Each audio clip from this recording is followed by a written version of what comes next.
All right, everyone, good afternoon, and thank you for joining us today. My name is John Musella. I'm with the Santa Clarita Valley Chamber of Commerce, and we are pleased to host the only Congressional Candidate Forum for the 25th Congressional District's May 12th special election, which is being conducted with all vote-by-mail ballots. We thank you for joining us today for this unique virtual forum format.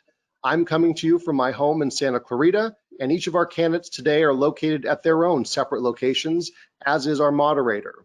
While we've done some test runs to prepare for today's forum, please bear with us if we have and experience any technical issues. As you know, the Santa Clarita Valley Chamber of Commerce serves as the voice of business, representing the business community in the third largest city in the county of Los Angeles. The SCV Chamber is the leading pro-business advocacy organization in the Santa Clarita Valley for our 65,000 member workforce. The SCV Chamber takes an active role in shaping legislative policies in support of businesses.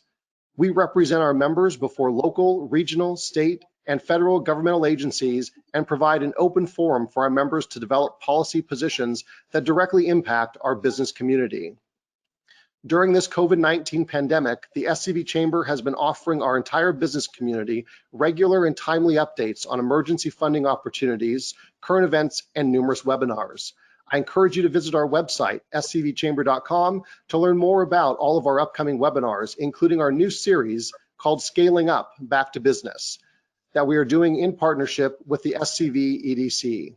Today, the SCV Chamber once again takes pride in hosting a nonpartisan business issue-related forum to bring all of you the necessary information you need for the upcoming special election. With that, I would like to introduce our moderator for this afternoon's forum. Jeffrey Forrest serves as Vice President of Economic Development at College of the Canyons for Chancellor Dr. Diane Van Hook. Given Jeff's career background working with our business community, we felt he was a solid choice to serve as today's moderator. Jeff is also a member of the SCV Chamber Board of Directors and is familiar with business-related policy issues. Our moderator, Mr. Forrest, is coming to us from his home in Santa Clarita and will remain off camera today to ensure our focus is on our candidates. Jeff, I'm going to now turn the forum over to you. It is all yours. Thank you, John. Assemblywoman Christy Smith and candidate Mike Garcia, thank you for joining us for today's forum. Given the current pandemic known as COVID-19 and the economic fallout from this crisis, the state of our local businesses and the economy is weighing heavily on the hearts and minds of our voters, and they are eager to hear from both of you. With that in mind, here are the rules of today's forum. We ask that both candidates refrain from personal attacks, stay on topic, and respect the time of the other. You will both have 2 minutes for opening statements before the question and answer period begins. I will inform you when you have 30 seconds remaining. During the question and answer period, each of you will have 2 minutes to answer the same question. I will also inform you when you have 30 seconds remaining.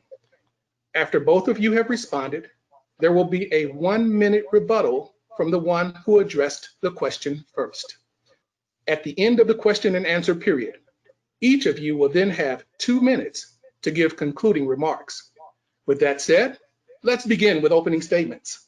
Assemblywoman Christy Smith will go first, and then we will hear from candidate Mike Garcia. Assemblywoman Christy Smith. Well, thank you, Jeffrey, and thank you for moderating. Thank you to the Chamber for hosting today. I'm a proud member of Santa Clarita Chamber, as is my husband. We've had a great working relationship over the years, and I just want a big shout out to you and the entire team. I really appreciate everything that you've done for our local business community during this crisis. The information has come quickly, daily. The updates and the access to all the support and the services that folks need is changing day to day, but you've done a wonderful job in delivering that to the community. Hello to all of you who have logged in from all over the 25th Congressional District in the country. I know we have some press joining us today.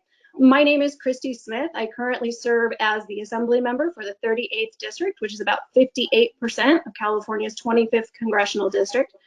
Prior to having the honor of being elected to that post, I served 9 years on the Newhall School Board, and those were an amazing 9 years of public service in this community, although a lot of it was challenging through the hardest part of the recession.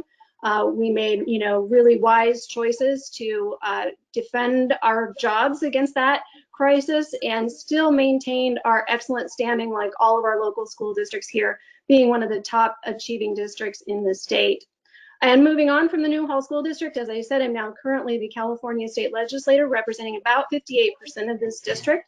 I had a very successful first year in the state legislature, and proud to say that all of the bills that I authored and had signed into law had the focus of two things. One, they were good governance bills, or they made life better for all of us and brought back a lot of financial investment to the local district, including for our college and our senior center. So looking forward to a great conversation today. Thank you so much, Assemblywoman Christy Smith. And now we'll hear from candidate Mike Garcia.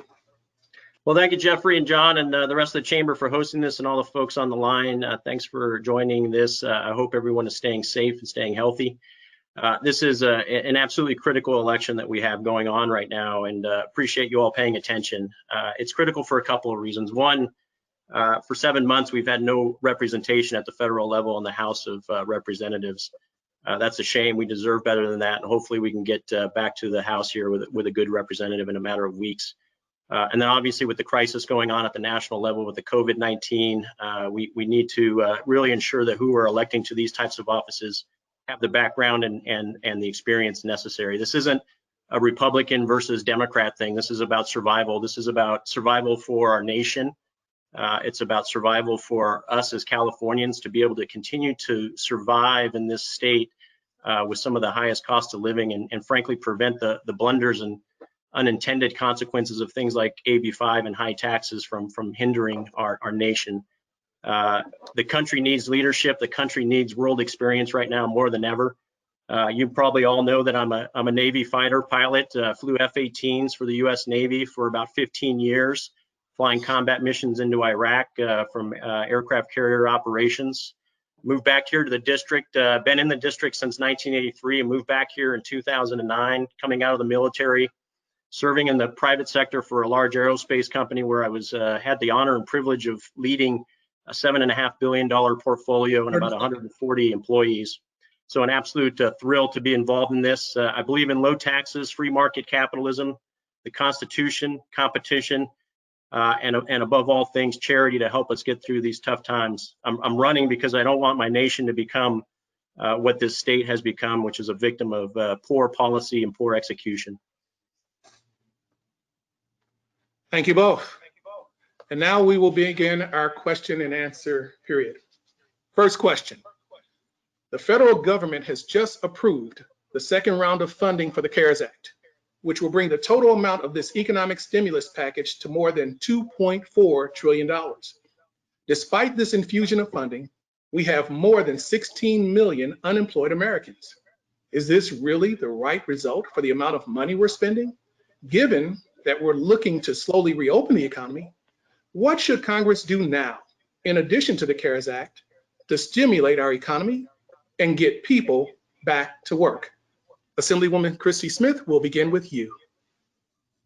Well, thank you, Jeffrey. First of all, what I appreciate about this next round of funding that's going out, particularly for those very critical PPP supports for our small business owners, is that there are new regulations and guidelines around that. Unfortunately, in the first round, per capita, California did not get a fair share of those resources. And just last week in the state's budget committee hearing, I asked for what the statewide data is on applications received versus disbursements made. And the ratio there is not favorable, particularly for the business community here in California. So I want to ensure that there remains full transparency in that process, that those dollars go to the grassroots level, to the Main Street businesses as intended, as well as those other mid-sized businesses that are going to need protection.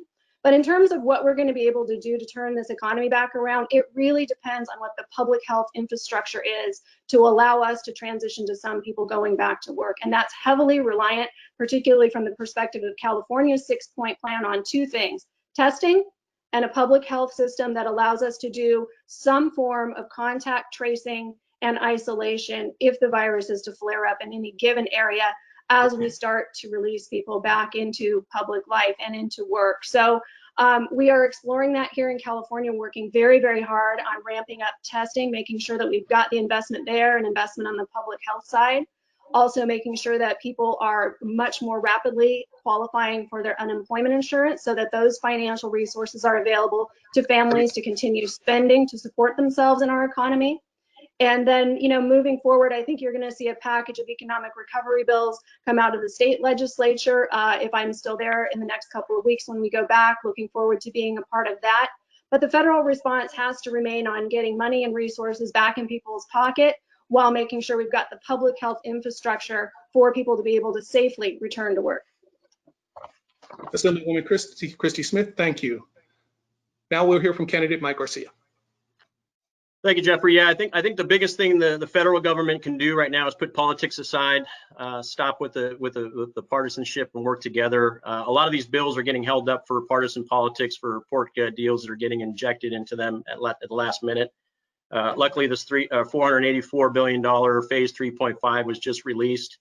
What I'd like to see happen with that money and what the feedback we're getting as I'm plugged into a lot of the local small business owners here, we were very proactive in getting the applications to small businesses throughout the district in Simi Valley, Santa Clarita, and the Antelope Valley, and making sure they understood what each product was, because there was some confusion in the beginning.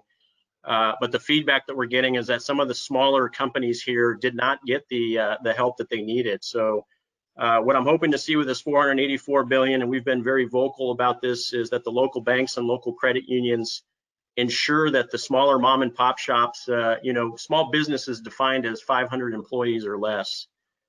So there's quite the spectrum there in terms of size between what I'd call a micro business with 2 to 10 employees who are suffering just as bad as the larger small businesses are. And those are the folks that haven't been getting the help that they need. And those are the folks that are frankly at risk of losing their jobs and the employees. So the priority from the federal government right now needs to make sure that they're working with the states, the governors, to keep us all safe. They need to keep hawking that the infection rate and the line needs to continue to decline.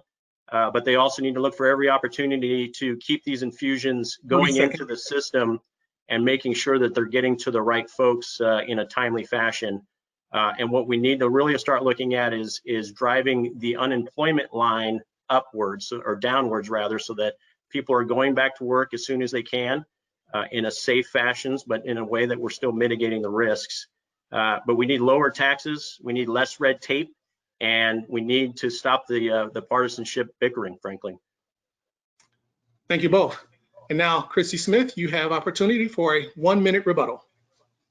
Yeah, I would add that the other two key economic components to the next several phases of stimulus that will absolutely have to happen are, first of all, is support for our nonprofit community. You know, here in California, the nonprofit community is one of our state's biggest employers, and it's not only critical that they be able to support their employees and stay in business as well, but they are providing missing links in that social safety net that people are accessing right now. So whether those are our food banks, our healthcare funding providers, other critical needs that the community has, the nonprofits need to be able to be in line for those resources as well, as do our state small government entities. You know, cities under 500,000 were left out of the first wave of funding. It's incredibly important for small cities like Simi Valley to be able to access those funds to stay operational, because their revenue has diminished as a loss of sales tax revenue really starts to hurt our local communities. So we want to be mindful of that in additional packages going forward. Thank you very much. Next question. Building transportation infrastructure, such as improvements to I-5, creates living wage jobs and pumps money into the economy, which is much needed right now. As a member of Congress, you will face many issues and opportunities. How much of a priority is transportation in that mix, and what actions will you take to improve mobility, safety, and the movement of goods in your district? Candidate Mike Garcia, we'll begin with you. Yeah, great question. So we have untapped resources at the federal level that your representative should be bringing into our district to help with our infrastructure, and in particular the transportation challenges that you talk about. The number one thing we can be doing, though, is to be bringing meaningful jobs into our district, into the Antelope Valley, into the Simi Valley and Santa Clarita Valley, so that we don't have to do the 2-hour commute to get down to West Hollywood or West LA. I've been making that drive myself down to El Segundo as an executive at Raytheon, and it's 2 hours of pain. It takes time off your life. It adds stress, and it's an excess cost. And the fact is that we should be focusing on bringing jobs here. In addition to that, though, we should be expanding the infrastructure. We should be expanding the freeways, adding lanes, adding decks to choke points like the 405 going through the Mulholland Pass and the 118, finishing the sound barrier on the 118 going through Simi Valley, and really making sure that the folks in the Antelope Valley have a safe means of getting through the corridor there to come back downhill to us. So a lot of opportunity to invest in transportation, also a lot of opportunity to invest in water infrastructure. Now's the time to be looking at that when we're not in a drought, frankly. On the backside of the coronavirus, we should be looking at opportunities to improve getting good, clean, safe water to our district so that it's not a concern every time we are in a drought. And the fact that we haven't had a reservoir built since 1978, I believe, is a shame, and that's where the infrastructure really needs to be focused on. Thank you very much. And now we'll hear from Assemblywoman Christy Smith. Thank you, Jeffrey. So we know that the key to regional economic growth will be our ability to expand our infrastructure to meet local demand. And a number of the projects were mentioned by Mike, but expanding the 5 and 14 corridors becomes incredibly important for us as we look to do smart regional planning and not only locate more housing here, but also more job opportunities. And in terms of logistics, we just are not attractive from the perspective of not having that roadway capacity. So we do need to improve there. Additionally, I'm really proud to say we just found out yesterday, after years and years of advocacy by Antelope Valley governments, as well as our own City of Santa Clarita government, funding has been approved for the expansion, improvement, extension of the AV line on the Metro. And that's going to bring huge opportunities for more of our commuters to be able to use mass transit more effectively going into the San Fernando Valley, into the Los Angeles area for work. So that is fantastic news, and huge kudos and congratulations to the City of Santa Clarita on their long-term fight on that.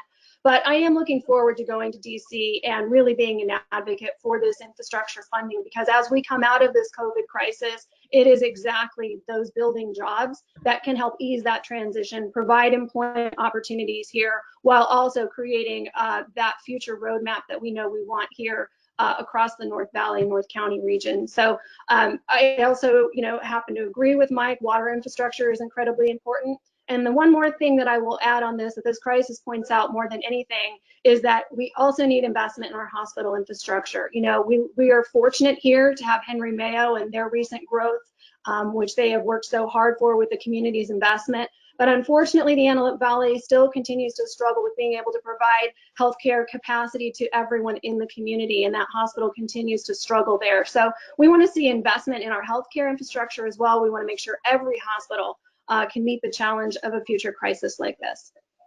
Thank you. Now, going forward, what I like to do, since you both have been excellent in managing your time, I will not interrupt with the 30-second limit, because you've both just been fantastic. And so I want to give you the opportunity, as you're watching time, obviously, as well, just to be mindful of it. And if we get to the end of the time, then I'll just say time. How's that sound? Sounds good. Sounds good. Great. Candidate Mike Garcia, you have time for a 1-minute rebuttal. Yeah, just two key points there on the infrastructure side of the equation. The job force before coronavirus was extremely tight for general contractors and folks in the construction business. So one of the things I'd like to see, and there's a few areas of expertise and industry that we can apply this at, is to have vocational training and some expertise training, apprenticeships for folks in construction, so that someone coming out of high school can get a 6-month to 1-year training course and be able to go into the construction industry and within a couple of years have a management position with 6 digits type salary. There's a lot of opportunity there. That applies to aerospace, that applies to Hollywood production as well. So that's something from a federal level we should be chasing money to invest in our local junior colleges and COC to help us out. The second part of that conversation, though, I think it's critical to not put the burden of these investments on taxpayers right now. We cannot afford another dime in higher taxes. We've been operating with a surplus here in California for $22 billion a year, and they keep dialing taxes up on us. So don't raise taxes, just raise the standards of those who are executing our funds. And, you know, unfortunately, Christie has supported about $3 billion of those increases. Thank you. Thank you. Now for the next question, which is a follow-up to this. Do you both see an alternative method to federal and state gas taxes to fund our current and future transportation needs? Assemblywoman Christie Smith, we'll start with you. You have 2 minutes. Yeah, certainly. I would be looking for efficiencies in the federal budget. I mean, you know, every once in a while you see these reports of outdated programs that are part of the federal bureaucracy in every department, in every agency. There are a lot of savings to be captured there with funds that go to outdated programming, everything from research whose time has come and gone to programming that's not as effective as it could be anymore. So I think there are savings there that could be invested in infrastructure. And I also think that, you know, a budget is a statement of our priorities, and coming out of this crisis, where we're going to allocate resources is really going to be a huge value statement for our priorities as Americans. And if we put jobs growth first and set some other things in the budget aside for a while, that's going to be very telling and meaningful. But, you know, so the interesting thing is that I used to be a Republican, and when I was, we believed in things like balanced budgets. So I'm proud as an elected official here locally to have served, we're 9 years on a school board. You've got to project a solvent budget 3 years out. And in the state of California, where we have a balanced budget requirement, and not only do we have that, but we now have this rainy day savings that's going to get us through this really critical moment in our state's history, because we have that savings put aside. So, you know, I think a lot of times we've got to be very forward looking with our federal spending to acknowledge that recent tax cuts, which unfortunately were increases for a lot of Californians, have meant that we've just got less room to maneuver in that federal budget in some respects as well. And we've got a higher debt and deficit to show for it. Thank you so much. Now we'll hear from candidate Mike Garcia. Yeah, let's be clear on a few things there. First of all, we have a surplus, and we have this rainy day fund because the state of California, Sacramento, Christie Smith, and the rest of the folks up there have overtaxed us. I'd like to see what they're going to do with that rainy day fund and how that comes back to the average taxpayer, the small business owner, so we can get jobs going again. The alternative to the gas tax, and unfortunately the gas tax was passed, and then there was no support out of politicians, especially out of Christie Smith and her team, to revoke the gas tax. That's a backbreaker for us. The fact that oil is at a record low right now and we still have $3 a gallon gas is a shame. It's a symptom of bad management here in California. The alternative ways to fund infrastructure come from cutting the fat, looking at every line item in our revenue and in our expenditures, and figuring out the efficiencies. This is a skill set that comes with having run a business, having been accountable for profit and loss in a big business, and making sure that we make ends meet without the help of the taxpayers bailing us out every time. We need to hold them accountable, kill the bullet train, use the funding from the bullet train to expand our freeways here locally and up and down the coast in California. Thank you. Assemblywoman Christie Smith, you have 1 minute for a rebuttal. Sure. Well, just for clarity, I was a school board member when the gas tax was passed. I was not in the legislature. And in terms of its repeal, that statement was made loud and clear by the voters of California, who said they want investment in infrastructure and supported on an ongoing increase in the gas revenue. So that's been asked and answered. Californians want better transportation in the state, and they're willing to step up and pay for it. And secondarily, in terms of where these reserves and resources are going to go, I'm going to tell you where they're going to go. They're going to save the jobs of our frontline workers right now, like firefighters and law enforcement and teachers, because that's all funded out of our state's budget. So we want to make sure that as we roll out the rest of the spending on the COVID crisis, which right now is costing California about $7 billion, that we also factor in the fact that we might see reduced revenues in 1 or 2 more out years. And that rainy day fund is going to be just enough to get us through without draconian cuts to essential services that we all value as Californians. Thank you very much. Let's go back to the CARES Act and disaster relief for this next question. Many small businesses are hurting today because they did not receive disaster relief from the Small Business Administration, nor were they able to access a loan through the Paycheck Protection Program or related public and private funding options that's supposed to target small businesses. The larger companies that applied received a significant amount of the financial assistance, while many small businesses that desperately needed help, they received nothing. What can be done in the future to ensure a more equitable distribution of disaster funding for our small businesses? We will hear first from candidate Mike Garcia. You have 2 minutes.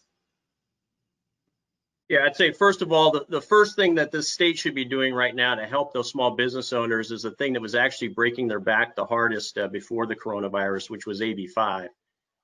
Measures like that were pulled apart, and there were the first levers to be pulled at the federal level. We need to be lowering taxes. We need to be lowering regulation. We need to make it easier right now for the gig economy to restart, to have independent contractors be able to go to work in whatever capacity they can during the stay-at-home, and then to have the small business owners be able to leverage that workforce to the max extent possible without all of the red tape and high costs.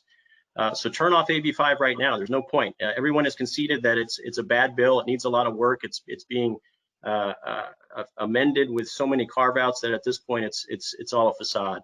Let's stop AB 5. That's thing one. In the future, to help the money get to the right places and to include getting to the small, I'll call it less than 50 to 100 employee small businesses, let's have that money flow through chambers. Let's have that money flow through local city councils so that there is no for-profit considerations there. The banks are doing a decent job of getting the money to the bigger companies right now, but frankly, they're not incentivized to create higher volume of loan applications and to approve those and to get those checks cut to the small businesses. So do it through a lower level government entity that has no dog in the fight for profit, and they're just looking out for the interest of their community. They know which businesses need it the most, and they can do a fair and equitable job of making sure that some of these companies that are very solvent, that have existing lines of credit, don't also get the money from the federal government while the rest of us are starving. Thank you. And now we will hear from Assemblywoman Christy Smith. You have 2 minutes.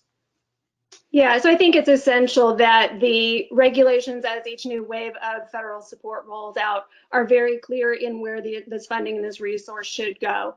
And I think there needs to be some examination made as whether we are better off as having these being direct grants right out of the federal government rather than the pass through to banks, because at the end of the day, the banks are going to be the ones that win, although they're in a very unenviable position right now of trying to administer this program without nearly enough resource. But I'm glad we have the opportunity to talk about AB 5 because there's been so much misinformation about this. And the Santa Clarita Chamber and I, we go way back on this. From the time I took office, we all sat in that room and talked about the implications of the Dynamex decision and what it could potentially mean. But what we know about worker misclassification, which is what AB 5 addresses, is that when a worker is misclassified, it costs both the state and the federal government a tremendous amount of money. And the money that it costs doesn't go to very critical programs that we are trying to utilize in this exact moment, like our state's unemployment insurance. And so when workers are misclassified, they're looped out of that system. There's several things they're not paying very often, and that's their unemployment insurance. They're not paying into Medicare and Social Security. And so in the end, that costs us all, those who do pay into that system. And not that I'm not grateful in this moment that we have that to be able to support those workers. But there's also nothing that prevents an independent contractor from being at work right now if they're in an industry that is essential and they can do that work. It's also worth noting that the CARES Act, because of Democratic advocacy, also includes pandemic unemployment assistance exactly for those employees who have been historically misclassified and find themselves without employment right now. They are able to now apply starting April 28th in the state of California to receive those services and benefits. And one final note about AB 5 as it relates to the business community is that, here in Santa Clarita and Simi Valley and the Antelope Valley, we've got a lot of great businesses that play by the rules. They classify their employees appropriately, whether it's part-time or full-time work. They're doing all the right things, they're paying into that system, but they create an unfair system of competition when there isn't compliance. because a contractor who doesn't That's comply fine. comes in and can underbid, and That is it's time. an unfair competition environment. Thank you. Thank you. Mike, we're going to give you 1 minute to candidate Mike Garcia. You have 1 minute to do your rebuttal. You can call me Mike. That's fine, Jeffrey. By the way, all 700,000 folks in the district can call me Mike, even after I'm elected. So, here's the bottom line. Right? Christy talks about the misclassification being extremely expensive. What's extremely expensive is the $70,000 jobs that we have lost as a result of AB5 since it's been started, and that's going to continue to get worse, especially right now. Okay, AB5 is like putting a dagger into the heart of the economy while it's in life support right now, and it absolutely just needs to be hit pause. If you don't want to revoke it, hit pause for right now, so at least we can continue to survive. The fact is that all of these little carve outs, when they talk about transitioning, and Christy has done this as well, transitioning certain businesses from a pre-AB5 to a post-AB5 environment, the California government ends up throwing $20 to $30 million of our taxpayer money to those industries to help them out. So it ends up costing us way more than the cost avoidance that they were hoping to get out of the AB5. The bottom line is that the federal government already defines what an independent contractor versus an employee looks like. Businesses need to adhere to that guideline and do the right thing and hold them accountable. Thank you, Candidate Mike Garcia. Thank you very much. Okay, next question. What outreach have you done or will be willing to do for specifically Latino small businesses in terms of outreach to make them aware of the resources that are available to them? Assemblywoman Christy Smith, you have this question first. Well, thank you. I think in terms of reaching out to the Latino business community, it's making sure that they also receive the huge volume of information that's out there right now in terms of current supports. And very proud to say in the state of California, we've also carved out specifically through an executive order by the governor, a business support system that goes to minority-owned businesses, specifically in lower income communities. And so I'd be happy through my office right now to connect people to those resources. But that should be a matter of common practice. And I really appreciate the fact that, our Chamber of Commerce here, as well as our allies in the Antelope and Simi Valleys, have embraced, their own Latino chambers and making sure that they feel welcome, have a place to participate, but also understanding that sometimes the environments that those businesses operate in is a little bit different than standard, and we want to make sure that we're supporting them, that they do have access to good supportive banking, that they've got marketing tools that they need, that they also have what they need to keep their employees going and bring them back as we start to recover from this crisis. So again, very proud to see the leadership we've done in California. I'd like to see a similar model to that happen at the federal level, where we are acknowledging that across minority communities, and particularly in urban environments where we have minority-owned businesses, that they do require that extra support. Thank you so much. Now we'll hear from candidate Mike Garcia. Yeah, I kind of resent that last statement that we require extra support. Look, for me, it's not an outreach. I am a Latino. I am a small business owner. I'm a first-generation American, and my grandfather came here with my father, started in the construction business, ended up starting his own business, and was very successful at that. And that's where we learned our discipline as kids. Like I said, it's not an outreach. We're all Americans, and that's the bottom line. The Latino community and the Hispanic community, what I take pride in is the discipline, the hard work. The only thing we ask for is equal access, equal opportunity. Those laws do exist already. As you're a member of Congress, I'll make sure that we keep all elements of our population and our society up to speed on all of the things that can benefit us across the board, whether it's the Asians, a business community, the Latino business community, white, black, any religion, creed, or sexual preference. We are all entitled to the same access and the same opportunities. So you have my commitment as your representative in DC, that I'll look out for all of us. All right. Assemblywoman Christy Smith, you have 1 minute for rebuttal. Sure. I would just say that while theoretically everyone has that equal access, unfortunately, it's still just not the case, particularly for first-generation Americans, recent immigrants, and people who are coming here to start a business. and in heavily minority communities. There is still limited access to a full range of banking services, to lending, and to the kind of supportive generation of resources that you do see in other more affluent communities. I mean, it's just a matter of fact, and it's something we still need to continue to address to make sure that everybody's having that opportunity at the American dream. Thank you so much. Next question. The Santa Clarita Valley prides itself on being a business-friendly community. If elected, what is one action you will take to ensure it remains that way? Candidate Mike Garcia, we'll hear from you first. There's a lot of things that can be done at the federal level to ensure we continue to succeed in this valley. First of all, my hat's off to the Santa Clarita City Council, the mayor, the leadership over the last call it 35 years. Phenomenal job in leading this city through the ups and downs. It's a well-managed city. Okay, it is a beacon of hope in a state where we are very thirsty for people who understand how to develop, who understand how to balance budgets and spend the money in a very responsible manner and get a great product. I mean, when you look at our valley, Santa Clarita is a fantastic city because of the hard work that our founding fathers and mothers in this district have started. So kudos to them. From a federal level, though, what we need to do is ensure that the tax cuts from the 2017 Tax Cuts and Jobs Act are made permanent. Those are coming up for a revote here in the next couple of years. They were not permanent in the first place. There's some things that can be negotiated for a better deal here for us as Californians, and that includes removing the $10,000 state and local tax deduction limit. We need to get that removed, but we need to make the tax cuts permanent. That was the catalyst and the fuel that started this booming economy that is now the best economy before the coronavirus that this world has ever seen. So we need to make sure that we're lowering taxes, keeping taxes low, removing the SALT cap limit. And then another major piece of this economy, it's the backbone of our district's economy, both in Antelope Valley, Santa Clarita, but also in Simi Valley, is the aerospace business.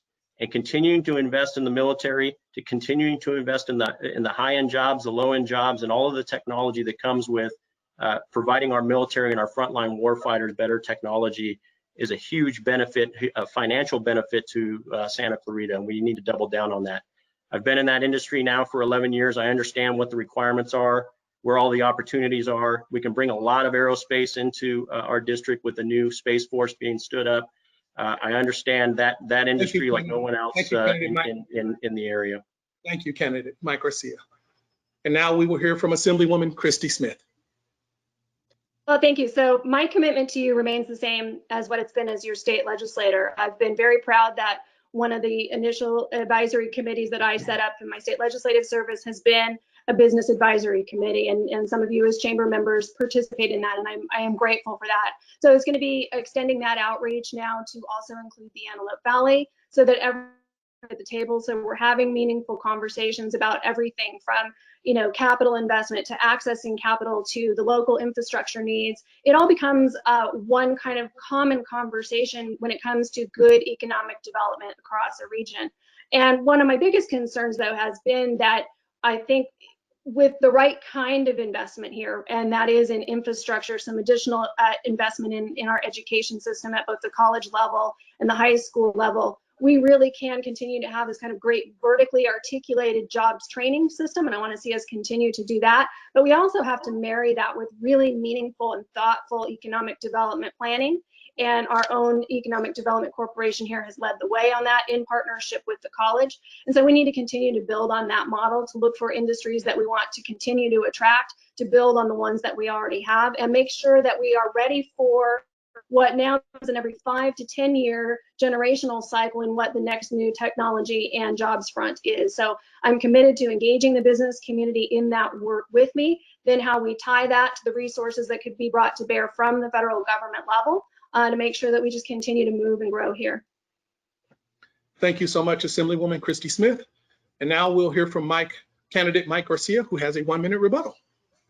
Yeah, I think, even though this is a federal level position, I think one of the requirements and responsibilities of this job is to continue to shine a very bright light on all of the challenges that our local businesses have, regardless of what level of government it's at. You know, if it's the federal level, that's interesting. I will fight for us on that front. But if it's at the state level, I'll continue to message. And I do understand that the AB5 bill is not a federal bill. I get that. But we need to really make sure and educate our population, especially here in the Santa Clarita Valley, what AB5 is, the value that it could bring if we were to just kill it, get rid of it. And that will do a tremendous job in bringing more jobs back here to Santa Clarita in a very timely fashion, especially in this coronavirus era. Also shining a light on the fact that while we're the 5th largest GDP and we have some of the highest tax revenue in the nation, perhaps in the world, we still have very poor infrastructure, poor education systems. We have great schools here in the Santa Clarita that we're grateful for, but that's not true in all of California and in our district either. So holding local politicians accountable, holding Sacramento accountable, and really taking all of the governors off of this economy so that they can operate freely and grow is the key. Thank you both. Next question. Young professionals. Do I get a today- rebuttal on that, Jeffrey? Yes, you do. I'm sorry. Assemblywoman Christy Smith, thank you. You have a 1-minute rebuttal. Thank you. Yeah, not to worry. I mean, I appreciate that. And I think one of the things that Mike alluded to but didn't quite get there is that even though we are the 5th largest global economy in the world, we still see persistent poverty here. And part of the reason we see persistent poverty is unemployment, underemployment, and misclassification. When workers are in jobs where they pay a decent wage, a wage that can put a roof over a head and put food on the table, that is a greater contributor to the economy. When they are misclassified, when they are paid independently, when they are paid an hourly wage below what they should be because they're left out of those important job protections, it damages the economy overall. And so, you know, and I have to reemphasize this. At the time that vote was taken on AB5 in the California State Legislature, the Chamber of Commerce had gone to neutral. We all worked very hard together with the Chamber, with state business entities on getting this right measure of carve out for the industries that would have been impacted negatively based on the Dynamex decision. And had Dynamex continued, we would have seen a lot of misclassification. But California is doing okay. We are the 5th largest economy in the world. We led the economic recovery out of the Great Recession, and we still have more angel investment, more entrepreneurship here in California than any other state of the nation. So now it's just a matter of us right sizing to make sure that those lower tier minimum wage employees continue to have greater opportunity. Thank you, Assemblywoman Christy Smith. Next question. This involves millennials. Young professionals today are struggling with purchasing a house. What would be your top solution in tackling the housing crisis they are facing? We'll hear first from candidate Mike Garcia. Yeah, and this is a business that I'm very familiar with. I've been a private real estate investor with a sole proprietorship LLC that I've been leading for the last few years here. I've purchased low-income housing. I've provided low-income housing for folks up and down California, and especially here in the Santa Clarita Valley.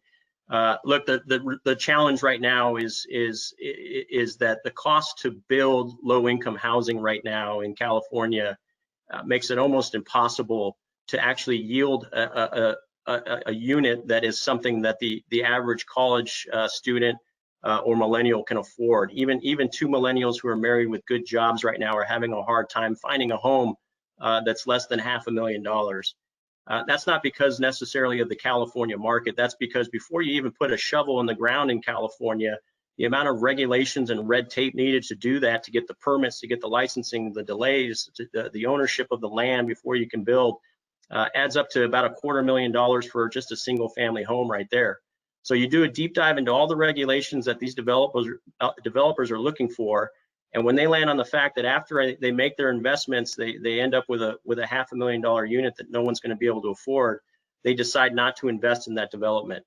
And that's one of the major issues. I understand, you know, Christy's saying California is doing fine. We're not doing fine. We have a lot of challenges. The fact that a millennial family of 2 with good jobs can't buy a house right now is not fine. I'm not okay with that.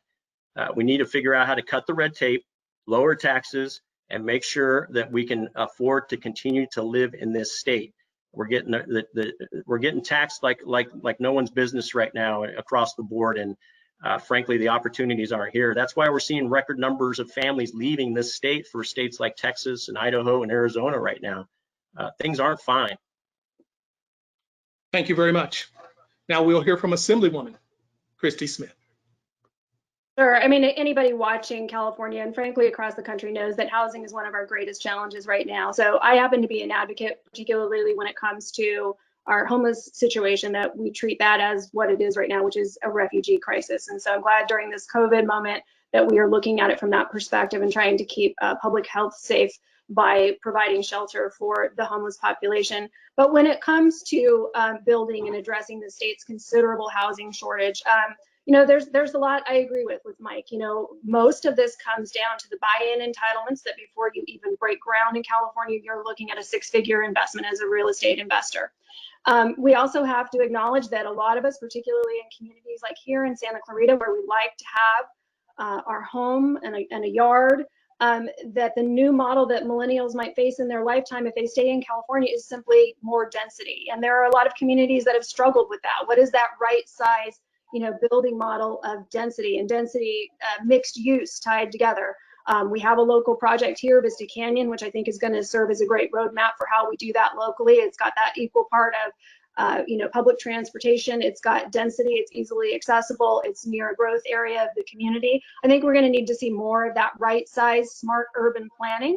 But also in terms of, you know, the investment, we've got to be reasonable and think about what has the most bang for the buck in terms of that buy-in and the development, again, before a house even breaks ground, and then be willing possibly to set some of that aside as a state. Let's not eliminate the environmental protections, but let's recognize that we might need to do some kind of, you know, state investment, state buy down in order to get affordable housing on the books to make it enticing for builders. I mean, I appreciate that Mike is in this business. I've talked to a number of developers myself. It simply doesn't pencil out for them in California right now. And we've got to figure out that equation and how we make that work, whether it's access to surplus government land. And that's something I've been working on with Senator Bob Hertzberg from the Valley. But we actually do have to do some significant work here on housing availability. It's a supply problem. It's a buy-in problem. And then it's how do we master having communities like we all enjoy and benefit from here, but also have enough density to reach the numbers we need to hit in terms of housing availability.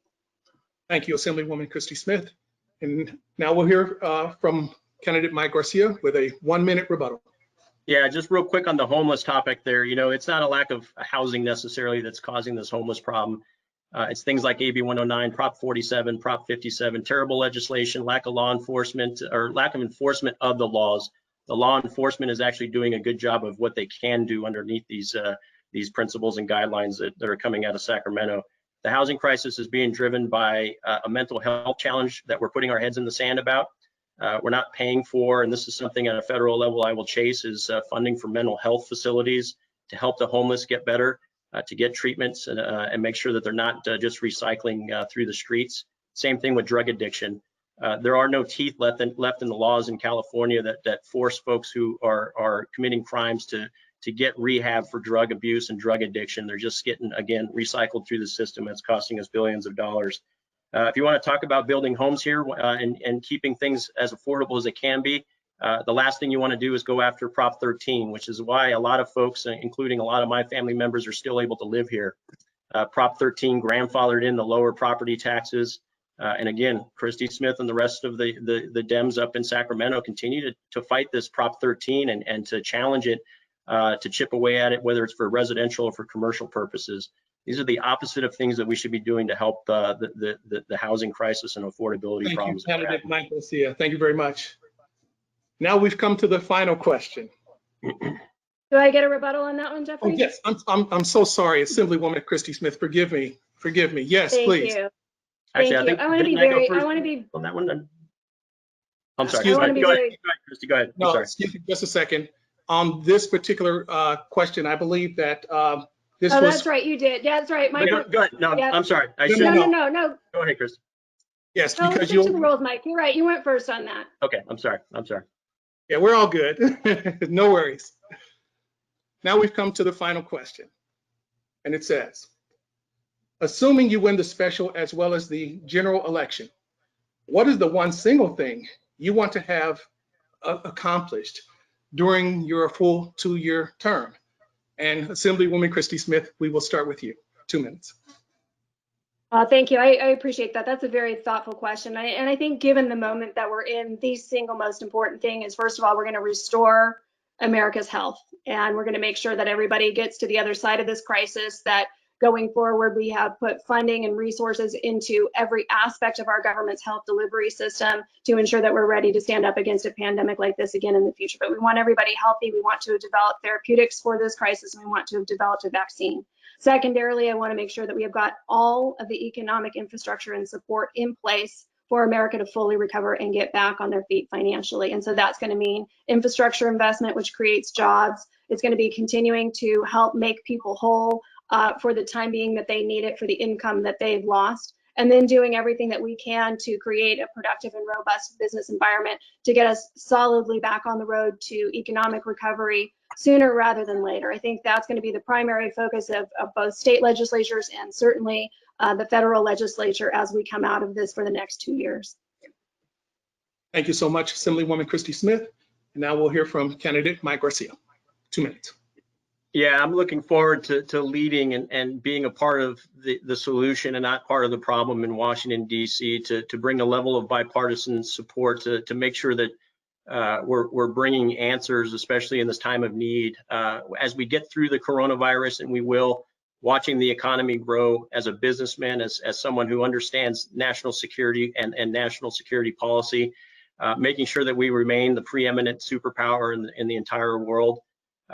China and Russia right now are not near peer threats. They are peer threats, and they do represent a threat. We need to take care of ourselves through Corona. We need to take care of ourselves on the international stage, keep us all safe. I think the thing that I would like to accomplish and hopefully be successful is bring results. No drama, just results. Allow the constituents of the 25th district to once again take pride in their representative in Congress. This is the land of Buck McKeon and Steve Knight.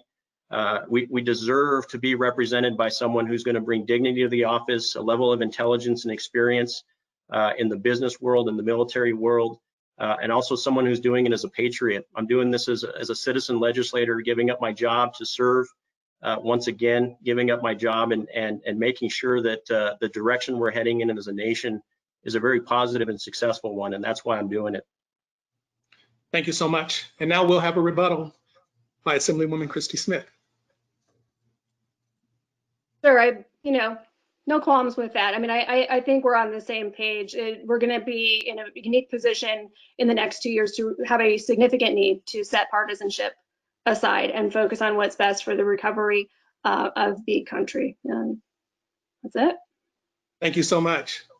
Well, that concludes our question and answer period. And thank you for just doing an excellent job and staying with time. And as we go into the next phase, it calls for concluding remarks from both of you, 2 minutes each. And we're going to start with candidate Mike Garcia, and he will be followed by Assemblywoman Christy Smith. Candidate Mike Garcia, you may begin. Yeah, thank you, Jeffrey, and thank you all for participating in this. Hopefully the takeaway from this is that we can be on completely different sides of the equation in terms of politics and policy, but we can have civil conversations and civil discourse throughout this. So I want to thank the Chamber for hosting this. Like I said in the beginning, this is of terrible importance right now. We need to really focus on the candidates, really focus on the fiber, the experience, the education, the why they're running, what they represent in terms of values, but also potential for growth in the future. I think you can frankly drive a truck between Christy Smith and I in terms of tax policies. I'm for low tax. I'm pro growth, pro business, pro taxpayer. I think the Howard Jarvis Tax Association gave Christy, unfortunately, a rating of D. These are bad things to be pushing right now in a moment where we need to grow and get better. I love California. I love this state. I want to stay here. I want my kids to be able to grow up and raise their kids here as well. It's the unintended consequences of bad policy that have led us down to a path where we're underperforming, frankly, for who we are and for the potential that we have. And the bottom line is that for 244 years, this nation has been the best country in the world, and we've been through tough times before. We'll get through this, but we've survived and we thrived because the right people showed up at the right time to do the right thing and for the right reasons. and I am completely honored to be in this position to represent this district, a beautiful district. We deserve the best, and I look forward to serving with pride and dignity, without drama, just results. Thank you, candidate Mike Garcia. And now we will hear from Assemblywoman Christy Smith. Thank you, Jeffrey. Thank you to all of you who tuned in today and for taking this time to invest in the future of this district and of our country. It's meaningful, I'm sure, to both Mike and myself. You know, when it comes to results, I will say I've got 10 years of proven results in this community. Very effectively helped to steward a school district through the worst economic times and continued to great success to hold on to jobs and to be a top performing school district along with all of our other school districts in the community. We are part of a really wonderful and robust community. Everything from our city level government here to our robust nonprofit community makes this part of California a wonderful place to live. I would still posture that given its balanced budget, its healthy rainy day surplus right now that's going to help us through this crisis, California is managing things very, very well. I think a lot has been said about my position on taxes. I will say that you can accidentally sneeze and have it sound like the word tax, and Howard Jarvis is going to give you a D. And there are a number of things that I think my opponent would point to that could very easily be explained away as continuations of important systems that help us maintain services to you, the taxpayer in this state and in this country, and to the solvency of the state of California, which we've achieved, where we allow people here to retire with dignity when they've been an employee of the state, where we support the things that are important, like schools, like law enforcement, and we're going to continue to do that. But my commitment to you remains the same as it has always been. Everyone gets a seat at the table. This leadership is about all of us having collective conversations about what this roadmap needs to look like across this district. But I've been on the other side of a hiring table before in crucial moments like this. And I always want to choose the employee with the most relevant direct experience.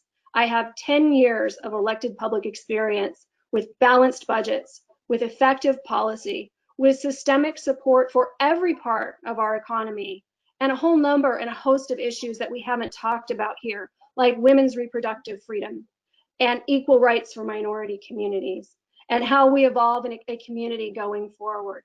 Protection for victims' rights, homeowners protection, real investment, real results in investment in resources in this community, which I've brought back to the table. I plan to go to Washington, D.C. to leverage relationships that I already have there with huge numbers of the California congressional delegation, as well as the very robust support I enjoy from my colleagues here in California and every one of our county officials, except for Catherine, who I appreciate her, and I think she's doing phenomenal work and hasn't weighed in on this race, as well as every state constitutional officer. So I thank you and look forward to serving you. Thank you, Assemblywoman Christy Smith. Thank you, candidate Mike Garcia, and thank all of you for tuning in. I'm going to call for John Musella at this time.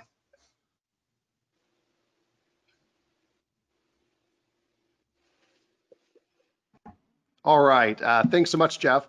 On behalf of the SCV Chamber, we want to thank you all for joining us and thank both candidates for being here.